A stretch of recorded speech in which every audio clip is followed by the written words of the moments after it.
మనిషి బతికుండగానే విలువండి, మనిషి చనిపోయిన ఆయన అంతిమయాత్ర వరకు విలువ. అంతిమయాత్ర అయిపోయిన తర్వాత నువ్వు అటు నేను ఇటు, ఇంకా మర్చిపోయే పరిస్థితి. ఎందుకోసం అంటే అటువంటి గొప్ప గొప్ప మహానుభావులు నిజంగా చెప్తున్నాను. మనం గాంధీ గారిని కానీ నెహ్రూ గారిని కానీ తలుచుకుంటున్నాం, అంతటితో సరి.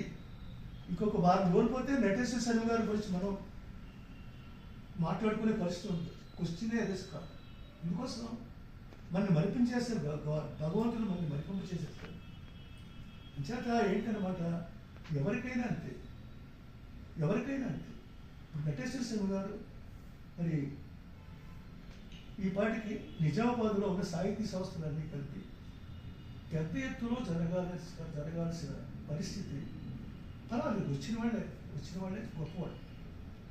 వాడు కూడా వచ్చుంటే బాగుంటుంది చెప్పి దగ్గర 30 మంది పంపించడం జరిగింది. అంచేత వచ్చిన వాళ్ళు తక్కువ, వచ్చిన వాళ్ళే గొప్పవాడు. అంచేత నేనే ఉన్నానంటే ఇప్పుడు ఆయన ఉన్నారు, ఆయన చేసిన సేవలు మన జిల్లా మర్చిపోలేదు, 2 జిల్లాలు మర్చిపోలేనటువంటి గొప్ప వ్యక్తి. అంచేత రేపు పొద్దున్న నేనేమంటున్నానంటే, అంటే మనకి ఎదురు ప్రత్యక్షంగా అనిపిస్తుంది. రేపు పొద్దున్న ఒకటే మాట చేస్తున్నాను, బాధ వ్యక్తం చేస్తున్నాను. రేపు మనం పోయినా అంతే,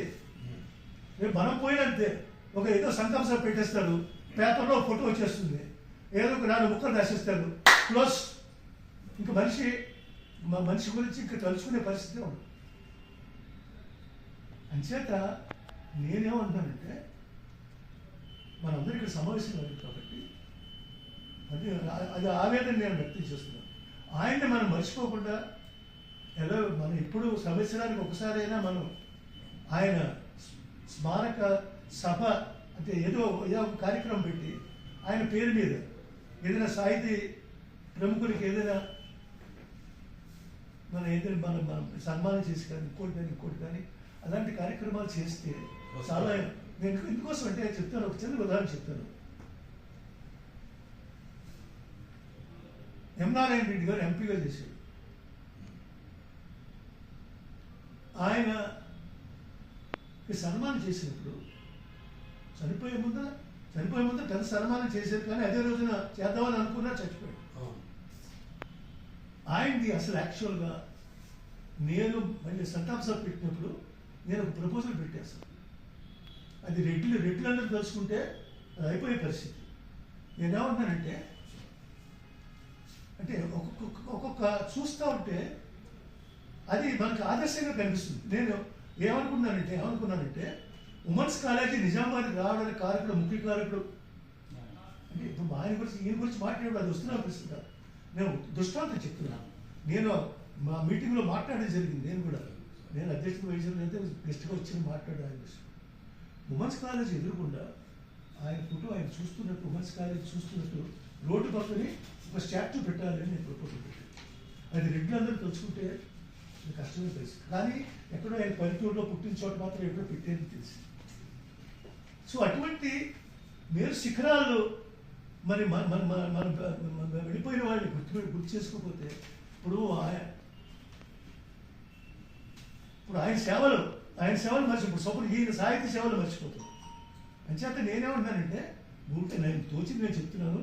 అది ప్రతి సంవత్సరం ఆయన పేరు మీద ఏదైనా ఒక సభ ఏర్పాటు చేసి సాహితీపరంగా ఎవరికైనా అది ఏదో సంస్థ పక్షాన కనీసం ఉన్న సంస్థల పక్షాన ఏనా లేదు ఆయన పేరు మీద ఏర్పాటు చేసిన అని ఇది ఇచ్చి ప్రపోజల్.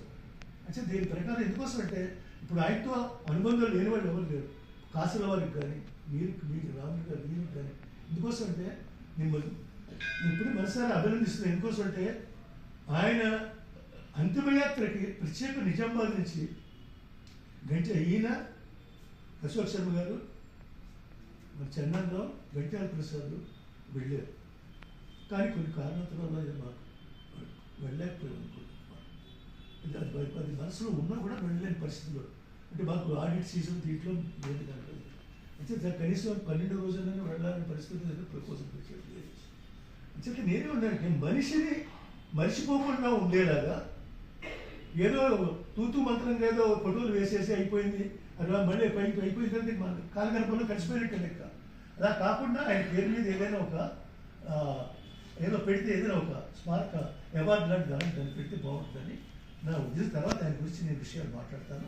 ఇప్పుడు ఆయనతో ఉన్న అనుబంధం విషయంలో మన మీరు స్టేజ్ మీద ఉన్నారు కాబట్టి కాదు ముందు